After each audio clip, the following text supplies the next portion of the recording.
Om Swastiastu, Assalamualaikum warahmatullahi wabarakatuh, salam nama budaya, salam kebajikan, dan salam sejahtera untuk kita semua. Perkenalkan kami dari kelompok 2 akan menjelaskan penyakit bakteri pada anjing. Sebelumnya, perkenalkan kelompok kami ada Raymond Lee dengan NIM akhir 074, Desi dengan NIM akhir 072, Beatrice Cecilia Rebecca dengan NIM akhir 056, Mutiara Medalina Yuswar dengan NIM akhir 054, dan terakhir, Dafa Bayhaki dengan NIM akhir 070. Jadi di sini kami sudah memiliki klien, yaitu salah satu anjing dari teman kami yang sakit, di mana dicurigai sakit yang dialami anjingnya ini disebabkan oleh infeksi bakteri. Saat ini, kami telah terhubung dengan klien atau pet owner anjing tersebut, yaitu rekan kami, Raymond. Mungkin sebelumnya kita bisa berkenalan terlebih dahulu. Nama anjingnya siapa ya? Nama anjing saya namanya itu Stormy. Oh, Stormy ini udah berapa usianya? Stormy kira-kira sekarang udah sekitar 2 tahunan. Oke, mungkin bisa diceritakan gejala apa aja yang dialami oleh Stormy? Jadi Stormy itu jalannya ada agak lemas, jadi kayak malas gerak gitu.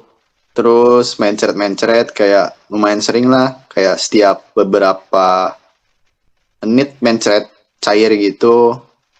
Udah gitu nafsu makan juga agak kurang. Udah berapa lama ya Stormy mengalami gejala ini? Sekitar 3 harian. Oke. Baik, untuk keterangan lebih lanjut akan diterangkan oleh rekan saya ya. Terima kasih. Oke, selanjutnya saya akan menjelaskan lebih lanjut mengenai hasil dari anamnesis yang telah dilakukan. Berdasarkan hasil anamnesis tersebut bahwa ada kemungkinan anjing tersebut itu terinfeksi oleh bakteri E. coli. Karena apa? Karena pada anamnesis disebutkan bahwa konsistensi pup dari anjing tersebut itu cair. Nah, ini diduga anjing tersebut itu terkena penyakit diare. Nah, salah satu penyakit diare ini disebabkan oleh infeksi bakteri. Namun, untuk memvalidasi lebih lanjut dan membuktikan bahwa feses dari anjing tersebut benar-benar terkena E. coli atau tidak, maka harus dilakukan uji secara laboratorium. Untuk uji yang dilakukan dapat melakukan dengan uji EMBA. Kenapa EMBA? Karena media EMBA ini merupakan media selektif diferensial yang mampu membedakan koloni bakteri yang dapat memfermentasi laktosa ataupun tidak. Nah, selain uji EMBA dapat dilakukan uji-uji pendukung lainnya yaitu uji IMFIC. Nah, terdiri dari uji indol, uji metil red, kemudian uji VP, dan uji sitrat. Nah, untuk hasilnya sendiri, apabila uji EMBA ini terbentuk koloni bakteri berwarna hijau metalik, itu mengidentifikasikan bahwa feses tersebut terinfeksi oleh bakteri E. coli karena bakteri E. coli bereaksi dengan metalin blue. Nah, untuk uji selanjutnya yaitu uji indol, maka hasil dari uji tersebut adalah terbentuknya cincin indol berwarna merah muda.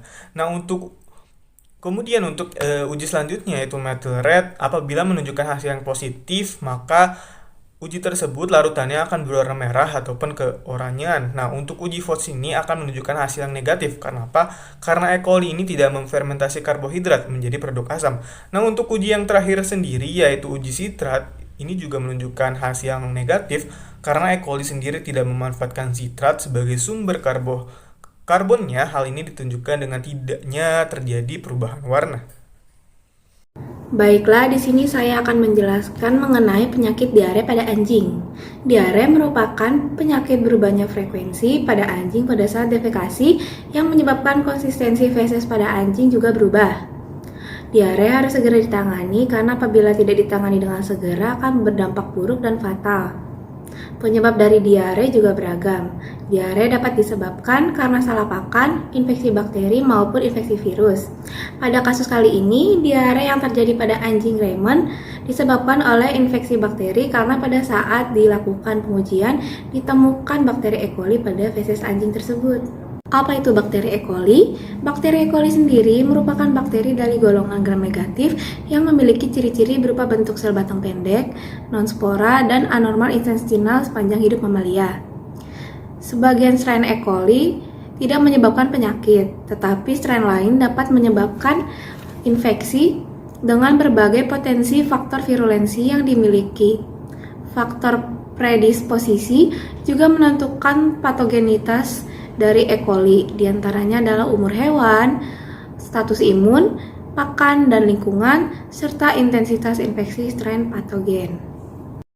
Jadi dari hasil yang kita dapatkan adalah pasien kita ini terkena penyakit diare. Jadi saran yang bisa kami berikan yang pertama, karena anjingnya belum terlalu tua dan bukan anak-anak lagi, saat mengalami diare sebaiknya anjing berpuasa selama 12-24 jam terlebih dahulu untuk membantu mempercepat pemulihan. Namun jika anjing terlihat kesakitan sebaiknya jangan melakukan perawatan ini. Nah, yang kedua, kita harus memperhatikan pola makan dari pasien. Makanan yang berlemak itu dapat memperburuk diare pada anjing, jadi sebaiknya berikan makanan yang hambar khusus untuk anjing saat ia sedang mengalami diare. Kemudian hindari memberi anjing makanan terlalu banyak. Saat mengalami diare, berikan makanan dalam porsi sedikit tetapi teratur sepanjang hari. Kemudian anjing mengidap diare perlu sedikit lebih banyak dari biasanya minum untuk mengganti cairan yang telah hilang dari kotorannya. Nah, kemudian saat mengalami diare sebaiknya jangan terlalu sering mengajak anjing berjalan-jalan atau bermain. Biarkan anjing beristirahat supaya bisa cepat pulih. Cegah anjing untuk melakukan sesuatu yang energik sampai kondisinya merasa lebih baik. Penanganan berikutnya, anjing bisa diberi probiotik. Nah, probiotik itu adalah bakteri baik yang bermanfaat untuk melancarkan pencernaan. Kandungan ini bekerja dengan menambah bakteri baik dalam usus dan mengikat bakteri jahat dan racun. Sekian saran yang bisa kami berikan, kiranya bisa membantu Raymond dan anjingnya bisa cepat pulih. Terima kasih. Sekian dari kelompok kami, kiranya dapat membantu dan bermanfaat. Terima kasih.